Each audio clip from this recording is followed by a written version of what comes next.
بسم الله الرحمن الرحيم. الحمد لله رب العالمين، الصلاة والسلام على أشرف الأنبياء والمرسلين سيدنا وحبيبنا محمد صلى الله عليه وسلم. السلام عليكم ورحمة الله وبركاته.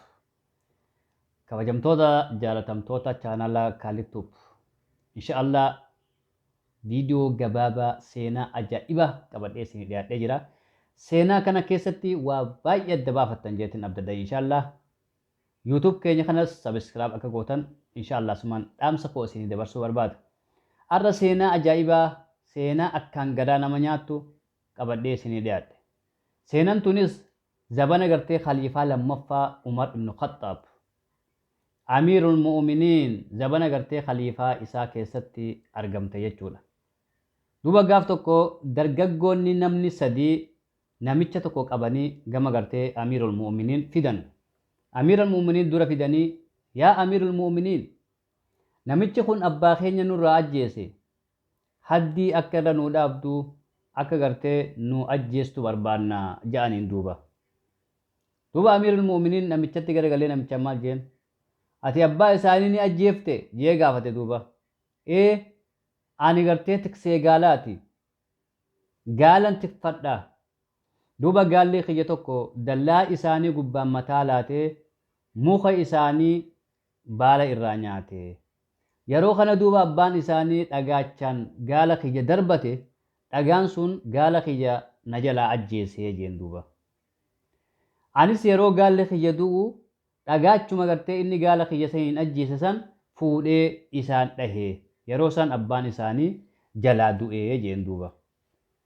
Akkana taanaan murteen du'aadhaa sirratti murteeffamuu qabdi jeen duuba Umar ibn Khattaab. Tolee ajaja keekeenan fudhadhaa waan feete yoo nara murteessite nan fudhaa jeen duuba. Yeroo kana duuba maal jeen namichi garuu guyyaa sadii yookaan immoo guyyaa afur akka hayyama naa gootu barbaada jeen duuba.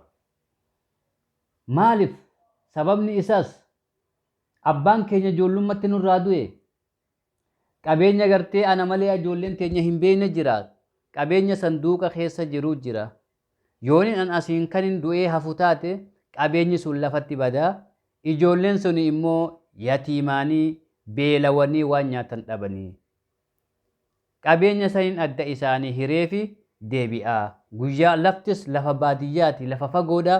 Guyyaa 3 hanga 4 keessatti deebi'aa jeen duuba.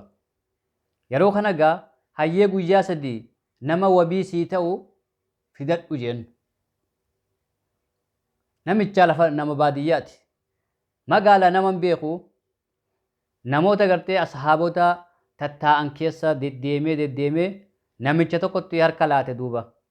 Inni gartee inni kun wabii naaf haa ta'u jee harkatti laate. Eenyu namni inni harkatti laate? Abbaa Zarriiti. Duuba ergamaa Umar ibn Khattaab yaa Abbaa Zarrii namicha kana wabii ni taataafi jee gaafate duuba.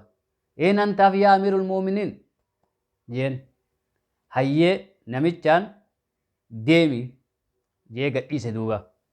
Namichi ni deeme guyyaan tokkoffaa ni dhumate guyyaan lammaffallee ni dhumate guyyaa sadaffaa abbaa Zarrii ni dhiyeessan duuba. Abbaan Zarrii hidhamee taa'e murtee du'aa eeggachaa jira abbaan Zarrii.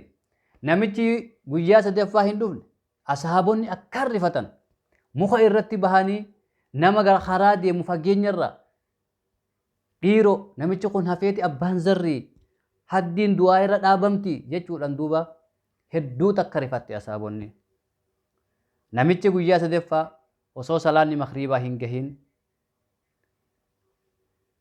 mukatti carqii adii hidhatee saharaa gammoojjii keessa akkatti ol qaba kan hafuurri isaatti ciccitu fiigaa dhufe duuba. Nama gartee imala fiigaa dhufe nama imala dheeraa deemee dhufe ni beekama. Dhufee duuba Amiirul Mu'miniin fuula dura dhaabbate. Kunoo dhufeetiin jira amma waan feete narratti gartee raawwachuu dandeessaa. Haddi narra dhaabuu dandeessaa yaa Amiirul Mu'miniin jeen duuba. Qabeenyallee kaan obboleewwan kiyyaa qoodeetiin kaan obboleewwan haadhatiyyaatiif qoodeetiin dhufee jeen duuba. Allahu akbar. Duuba ijoolleen tun teessee dhaggeeffatte. abbaa zarreetiin yaa abbaa zarree nama kana ni beektaa jee gaafate amiirul mu'miniin yaa amiirul mu'miniin ani hin beeku jeen duuba maaliif wabii taatee fi nama kanaan maaliif wabii taatee jennaan duuba zabana keenya kana keessatti namni gartee wabii waliif dhaabbatu namni lubbuu ofii tana walii kennu namni gartee lubbuu tana obboleessa ofiitiif kennu dhaabamee jira akka hin jedhamneefin sodaadheetin duuba wabii taheefii jeen duuba namicha garagalee yaa namicha na jeen duuba yoo achiin haftellee ni dandeessa hafuu dandeessa maaliif dhuftee jeen namicha gaafate duuba namichilleen akkana jeen yaa amiirul mu'miniin jeen zabana keenya kana keessatti namni gartee beellama walii kabaju hin jiru namni gartee waadaa walii galee kabaju hin jiru namni gartee beellama walii kabajee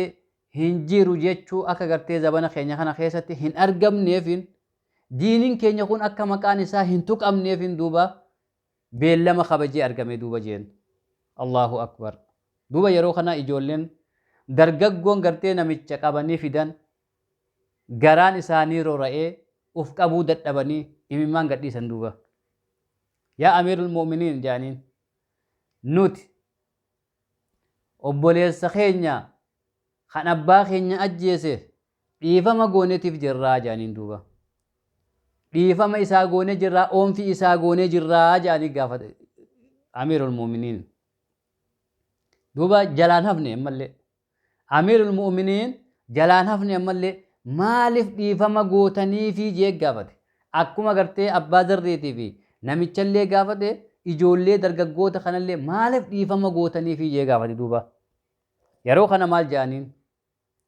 yaa amiirul mu'miniin yaa khaliifaa islaamaa zabana keenya kana keessatti namni gartee rabbiif jecha bire walii kutu hin jiru akka hin je'amneef namni gartee rabbiif jecha dhiifama waliif godhu hin jiru je'amee zabana keenya kana keessatti akka hin dubbatamneef dhiifama isaa goonee jaaniin duuba Allahu akbar ati mee nama meeqaf dhiifama gootee jirta har'a nama abbaa kan kee ajjeesee dhiifama godhuu dhiisi nama gartee qabeenya kan keessarraa fudhatee dhiifama godhuu dhiisi nama si arrabsee dhiifama godhuu dhiisi anis akka inni na arrabseetin irraa bahuu qaba nama gartee obboleessa kan kee ajjeese anis ajjeeseetin irraa haloo bahuu qaba jetta malee har'a dhiifama isaa godhee hin jettu jechuudha har'a nama beellama namaa seentee beellama kana gartee aboonan irraanfadhe waan akkanaatu naan kuteetteeti yeroo dabarsite malee beellama isaa san kabajjee duuba hin argamtu jechuudha har'aan ta nama tokko siyaamee